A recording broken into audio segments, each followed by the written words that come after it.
മറ്റൊരു വാർത്തയിലേക്കാണ്. ശബരിമല സ്വർണ്ണ കവർച്ചാ കേസിലെ ഒന്നാം പ്രതിയായ ഉണ്ണികൃഷ്ണൻ പോറ്റിയെ ചോദ്യം ചെയ്യാൻ ഇ ഡി.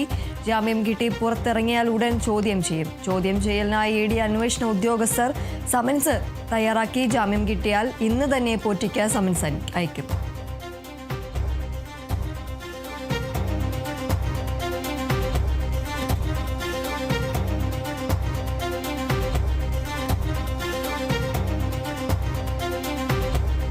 ശബരിമല സ്വർണ്ണ കവർച്ചാ കേസിലെ ഒന്നാം പ്രതിയായ ഉണ്ണികൃഷ്ണൻ പോറ്റിയെ ചോദ്യം ചെയ്യാൻ ഒരുങ്ങുകയാണ് ഇ ഡി. ജാമ്യം കിട്ടി പുറത്തിറങ്ങിയാൽ ഉടൻ തന്നെ ഉണ്ണികൃഷ്ണൻ പോറ്റിയെ ചോദ്യം ചെയ്യാനാണ് എൻഫോഴ്സ്മെന്റ് ഡയറക്ടറേറ്റിന്റെ തീരുമാനം. ചോദ്യം ചെയ്യലിനായി ഇ ഡി അന്വേഷണ ഉദ്യോഗസ്ഥർ സമൻസ് തയ്യാറാക്കിയിട്ടുണ്ട്. ജാമ്യം കിട്ടിയാൽ ഇന്ന് തന്നെ ഉണ്ണികൃഷ്ണൻ പോറ്റിക്ക് സമൻസ് അയക്കാനാണ് ഇ ഡിയുടെ തീരുമാനം. ഉണ്ണികൃഷ്ണൻ പോറ്റിക്ക് ജാമ്യം ഇന്ന് ലഭിക്കുകയാണെങ്കിൽ ഇ ഡിയുടെ സമൻസ് ഇന്ന് തന്നെ അയക്കാനാണ് ഉദ്യോഗസ്ഥരുടെ തീരുമാനം.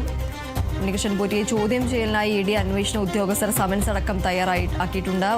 ജാമ്യം കിട്ടിയാൽ ഇന്ന് തന്നെ പോറ്റിക്ക് സമൻസ് അയക്കാനാണ് എൻഫോഴ്സ്മെന്റ് ഡയറക്ടറേറ്റിന്റെ തീരുമാനം.